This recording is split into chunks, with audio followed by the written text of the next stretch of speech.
1001 movies you must see before you die.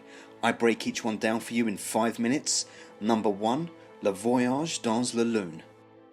Le Voyage dans la Lune, or A Trip to the Moon to You and I Philistines.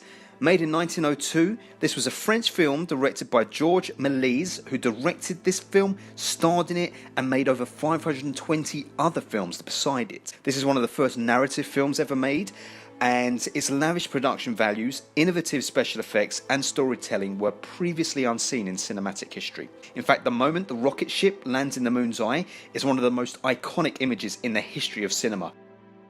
Not only did this lay the groundwork for cinema as we now know it, it also is cited as one of the earliest examples of sci-fi.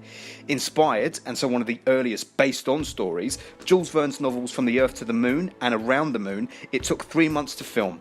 Actors from the Parisian theatrical world were included in this, gymnasts, the staging is extremely theatrical, and cast and crew had multiple jobs including print development and scenery construction. It's all there to be seen in the frame.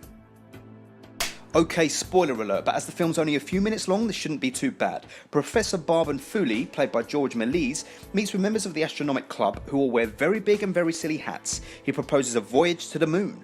There is much uproar and much discussion, of which we understand not a word, obviously. Several members of the group appear to agree to the plan, and they all set about building a rocket. As they observe it being built, they climb inside to test that it is suitable for the job at hand, all the while carrying their ridiculous umbrellas. The 5 brave travellers finally board the rocket and are fired from a cannon into space. The man in the moon gets an eyeful as the rocket lands, and then the explorers watch the Earth rise and decide that's enough excitement for one day and take a long nap alongside each other. Upon awakening, the travellers encounter a series of fanciful events, including umbrellas sprouting into mushrooms and aliens which they defeat by thrashing them into smoke.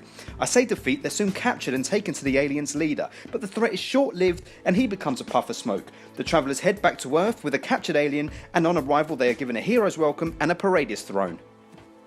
So then what can we say about A Trip to the Moon? I mean, Jesus, it was the film that started it all, so it's really hard to give it anything other than a 10 out of 10. I think it's insane that one of the first examples of narrative film was actually something so surreal and as theatrical as this. It wasn't a straightforward, oh man gets up, reads a paper to his wife. No, we're dealing with trips to the moon.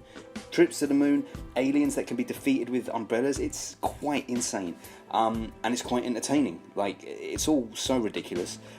Top hats, umbrellas, these guys, these scientists just jump into the rocket, no suits, no oxygen tanks, fly off to the moon, smash into the moon's face, and seriously, the moon looks like Eddie Izzard. I don't know what it is, but he looks a lot like Eddie Izzard. And indeed, the rest of the film plays like an Eddie Izzard stand-up comedy sketch where he talks about the surreal nature of things. That's how the film plays out. And it's incredible, considering it's black and white, it's engrossing. And not to say that a black and white film shouldn't be engrossing, but it's so weird, you can't help but just get strung along with it. Like, where the hell are you going with this? When the aliens pop up, you're like, what? An umbrella? Like, how is that turning them into smoke? And like, literally, they thrash them with the umbrella and turn to smoke. Anyway, there's more to it than that, I'm sure.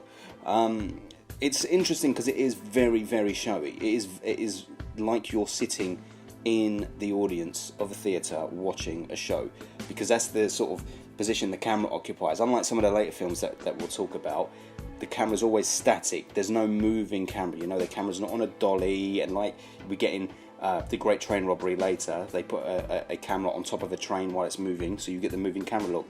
All of this is static, exactly like it would be in a theatre.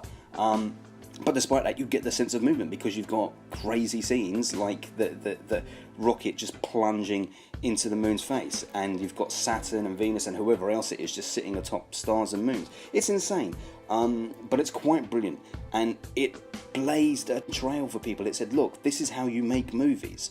Don't be afraid. Like, what must people have thought when he said, this is what I'm going to do? I'm going to get all of this crazy stagey effects. I'm going to get gymnasts. I'm going to get performers. We're going to travel to the moon. There's going to be a face in the moon. People are going to be living on planets. There's going to be aliens. We're going to see the Earth rise. And at the end, we're going to throw a big parade for the fact that we brought back an alien. People have been saying, no one wants to watch that. Who wants to watch that? But that's exactly it. People do want to watch that, and people did watch that, and people continue to watch films like that. So in many ways, I love this film because it was the very first film to challenge preconceived ideas. And the preconceived ideas at the time were that you can't make cinema like this. You film factual things. No, you film possibility, and inevitably you get this. Next time on 1001 in 5, The Great Train Robbery.